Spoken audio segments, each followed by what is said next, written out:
First off, the parties initiate a claim by issuing statements of case.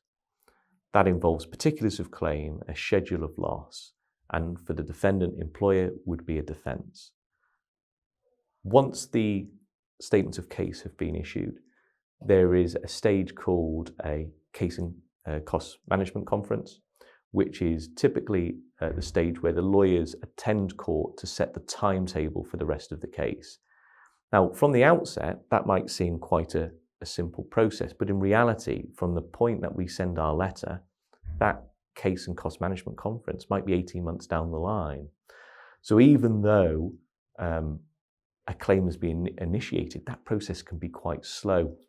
I think there are similar backlog issues in the employment tribunal for employment claims, but it's not a fast process. Once we have the timetable, clients have a better understanding of how long each stage is going to take from that point, because we're ordered by the court to perform certain things on certain dates. And each case tends to follow the same sort of procedural timeline.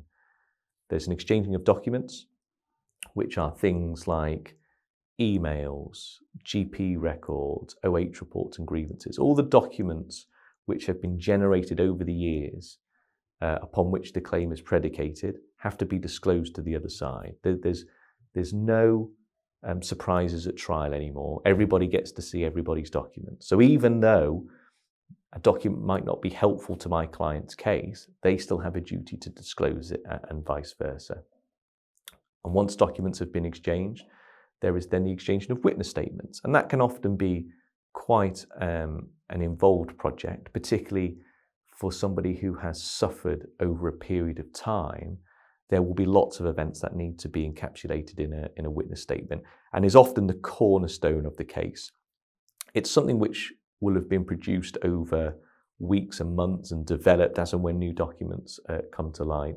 But that really is the time for the client to give me all of the information which they want to present to the court. The documents beforehand are drafted for specific purposes which are a bit more streamlined and contain more legalese.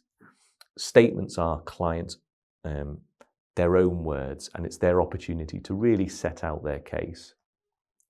And after the exchanging of witness statements, there are other stages which include the exchanging of expert evidence and ADR. So even though we start a court process, this doesn't mean we're definitely going to trial. That is where we end up if we can't resolve the case. But at any stage between initiation and trial, a claim can be resolved. But of course, that requires an agreement. So there is often a stage where the parties will attempt resolution, and whether or not the parties agree is another matter. As a claimant, you can never force a settlement. You can never force the other side to conclude your case. You can only force them to trial, whereby a judge will decide.